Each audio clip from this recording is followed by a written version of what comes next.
Okay. So you guys haven't had a true road game. Obviously got a lot of freshmen. What are you telling them about the experience they're about to face? That they're going to yell nasty things at you, and get used to that. But in reality, it's different. It's us against the world. And they've all played road games, but not a road game like you do in college because there's bigger crowds. And so we kind of talked about that before practice yesterday a little bit. And my whole thing is, I explain to them, when I go on the road or at home, I'm not hearing anything. I'm totally locked in with what we're doing. That's what I recommend is best. You never respond, because that's what the crowd's trying to get you to do, is to lose focus and concentration when they're saying something personal or they're yelling at you. Do you lean on your veterans more in road games like this, especially with such a young roster? Not necessarily. We're leaning on everybody that we count on equally. We're not treating any different. It's just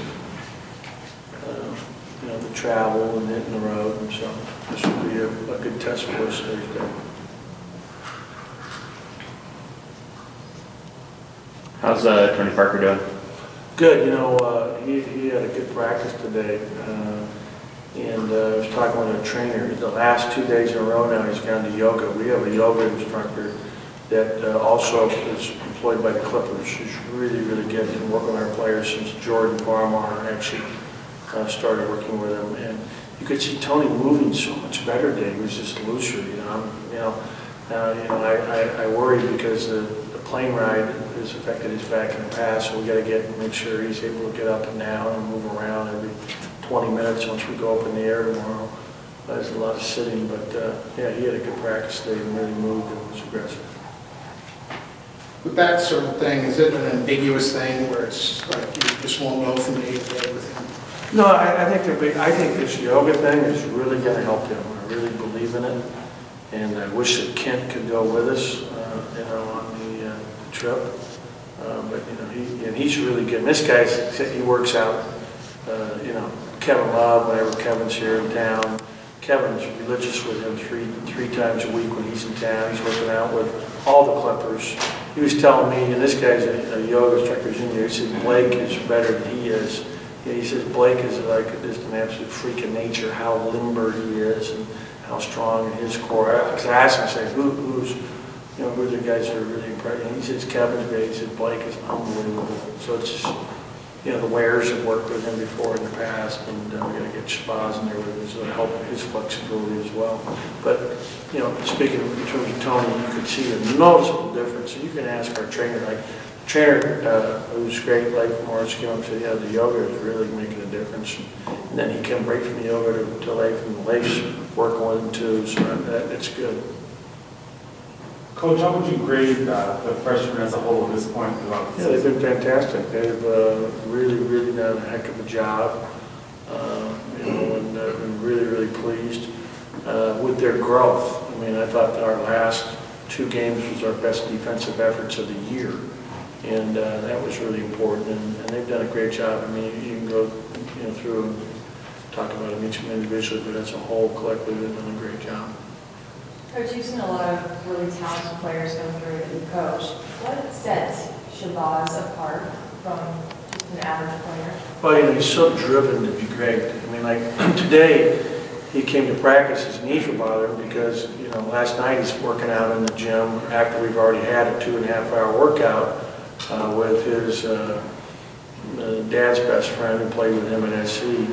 And it's like, there's a diminishing return here if you're doing too much, because you can see your knees are a little sore today now. And, but he's just driven. He really wants to be good. And, it's a work ethic. It's a desire to be great. It's a toughness. And he's, getting better and better and better. And constant improvement. You look at all the great ones, and I use guys as examples. Like Magic Johnson came into the league shooting less than 70% from the foul line. He left top 5 in the league. Michael Jordan wasn't known for his jump shot coming out of college. When one of the great jump shooters in the history of the game. And guys that are great, that are really special, keep getting better every year they play. And, you know, that's what it's about. I mean, you look at the guys we've had that, you know, gone on and how they continue to improve as players, growing as individuals. How would he compare to some of the top freshmen that you've coached since you've been here? Thus far, right up there. Yeah, special. I mean, it speaks for itself. When you talk about the growth of the freshmen in defense, were there concepts they had to learn, or was it just understanding the level of effort that's required? Both. It's definitely concepts. It's like, you know, we talked about this back in November, you know, trailing a player who's a shooter without separation and being able to be in a defensive stance off the ball and be ready to go, and the intensity level that you have to play with. We're talking about hedging or, you know, fighting to get back in front of the ball. There's all sorts of little things. And those players would be better to ask than I would for that. I mean, they could speak to this as well, I'm sure, you know, what their thoughts are.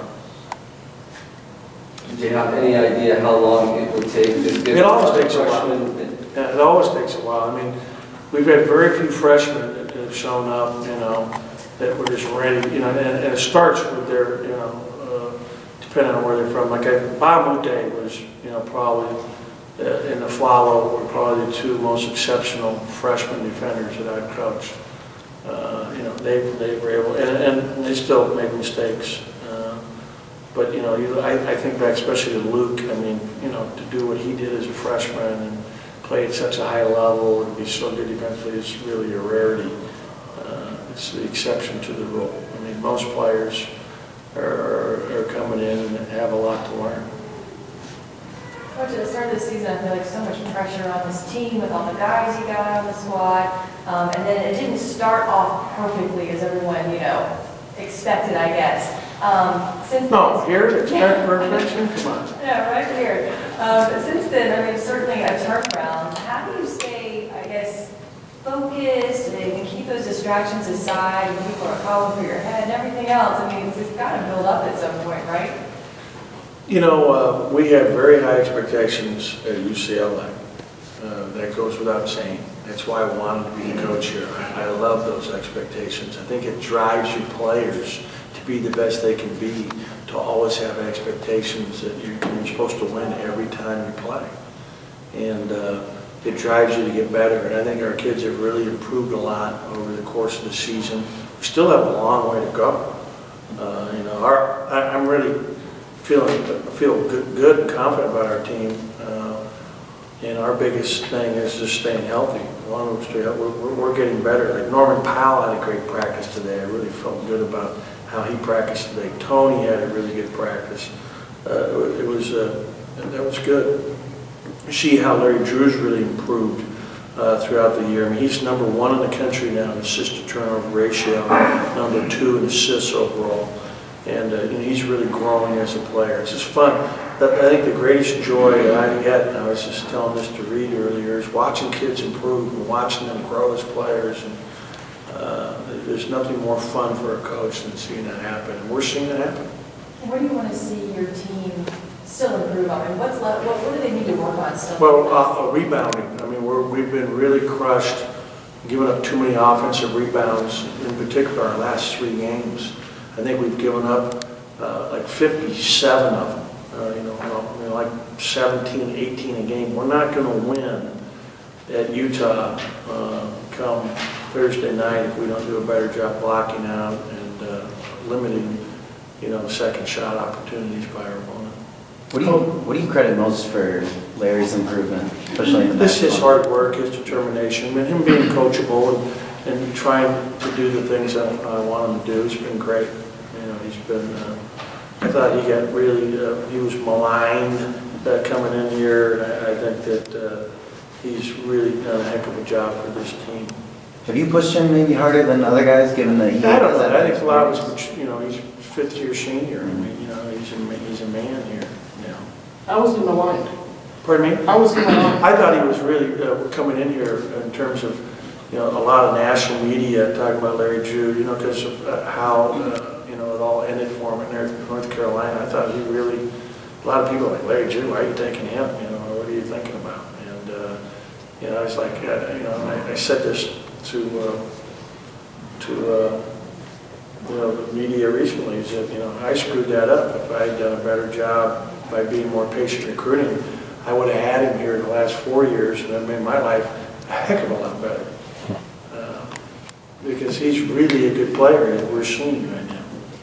Given how maligned maybe he was, is it especially important that he has that distinction of leading the nation in assist to turnover ratio? Do you think that's good for his confidence? So, yeah, man, I think he's very confident in who he is, and I think he's having a lot of fun. And he's having fun. I mean, these guys are still kids. I mean, they're supposed to be having fun. I mean, you know, there's so much attention, there's so much, you know, talking about the pressure and all the things that are put on them because of, you know, just how everything's so connected now, that, you know, ultimately, it's still about having fun. These guys are kids.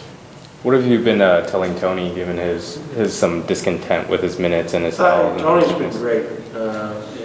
Tony, like I said today, had a great practice. I was really excited about it, and especially for him just to be healthy. You know, I mean, his health thing has been a real tough thing for him right from the beginning when we first started in July, hurting his hamstring and spraining his ankle, which was a pretty serious sprain, and then he had this back issue again crop up a couple different times during the season.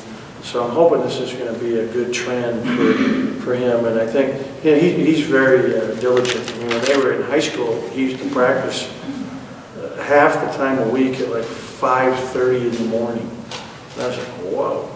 And so literally they were getting up at 5:30 a lot of the time throughout his entire high school career. So he's a kid who's got a great you know, work ethic and disposition. So Tony's going to be a very good player too. You know, he's really learned a lot of stuff's new, and I think he'd be the first to tell you that. But I was excited today. I mean, he was beating up Travis today, and that's how he has to play. Tony coming in here, it wasn't part of him to be, you know, really physical and knock people around like you think it would be with his body. And he's learning to do that now, and that's really effective for him because he is strong and he has the ability to be very physically tough. With his yoga, is that more about him getting healthy or getting better at basketball? Well, they coincide, being healthy. But no question it's about him being more flexible. You know, like today, or yesterday, I mean, it was today, I learned for the first time, he had a broken toe when he was like, and I didn't know that changes, you know, your gait a little bit. I don't know if he's ever had a broken toe. You know, these are all things that are, you know, and you can see how it changes the gait in someone. This is something that the yoga instructor picked up on, and so he's telling us. He had a broken toe? He had a broken toe, I think, in high school. Yeah, but it affected, you know, I mean, it's... Coach, what's the difference between Shabazz 2 months ago and Shabazz now? The biggest difference? Conditioning and experience. Right? He's a better defender than he was 2 months ago, for sure. And needs to continue to grow in that area, but his conditioning is so much better. Do you find that every time you suggest something to him to work on, you see that he's doing that? Yeah. And it's just... No, he's very coachable, very coachable. You know, and I thought about that yesterday as I was talking to him in my office. You know, here's the #1 player in the country, and as he's leaving my office, I'm thinking to myself, what a nice kid. I mean, you know, to have all that attention, everybody always telling you how wonderful you are and how great you are, and always be in that limelight, and to still remain truly a really nice kid is really, you know, special. Coach, the next 4 out of 6 games on the road, aside from going, Don't remind me. what are some of the things you guys are kind of keying in on as a coaching staff to learn about and get better as a team? Well, I mean, it comes down to the basics again. It comes down to just basic fundamentals. And one thing I mentioned is our blockouts. We've got to get better at our blockouts. We've got to get better still at our transition defense. And, you know, one of the things that we're seeing is you're seeing teams being really patient on the offensive end. And we've got to learn how to be able to grind those games out. You know, I mean, we would rather, yeah, you know, let's get up and down. That's how we've been playing this year. I mean, we're scoring a ton of points. And this team's really good offensively. You know, we got 2 point guards out there at the same time a lot of the time, and Kyle and Larry, and that's, you know, makes everybody, we really shoot well. I mean, the Wares, they have open shots, they're knocking them down. Obviously, George, Shabazz, Norman, we got guys who can shoot. So, you know, we just got to keep growing, keep getting better. In our execution, like yesterday, we came to practice yesterday, we did no contact yesterday. We spent about 35 minutes just working on shooting, and then we spent over an hour just executing all our different plays. Our sets, our zone plays, our out-of-bounds plays, everything that we're doing, going full speed, you know, which is, you know, it's taxing for them. Do you have any concerns about getting up and down in 2 cities at altitude like you have this week? No, we're in good shape. You know, we'll be fine. With Larry, do you see similarities between his coaching style and Montgomery's? Say that again? Larry Prascoviak. Do you see similarities between his coaching style and Mike? Yeah, they get their players to play really hard, really tough, really physical. I mean, I remember Larry as a player. Larry was an unbelievable player. He played in the Big Sky. I played at Weber State, and obviously I'm older than him, but I remember him playing for Montana, for Coach Montgomery, watching him play against UC Irvine down when they played in the little, what was the place called, Chris? Crawford Hall, you know, seated 1,500, and Irvine had this great team of Johnny Rogers, and Todd Murphy, and, you know, a bunch of really good players.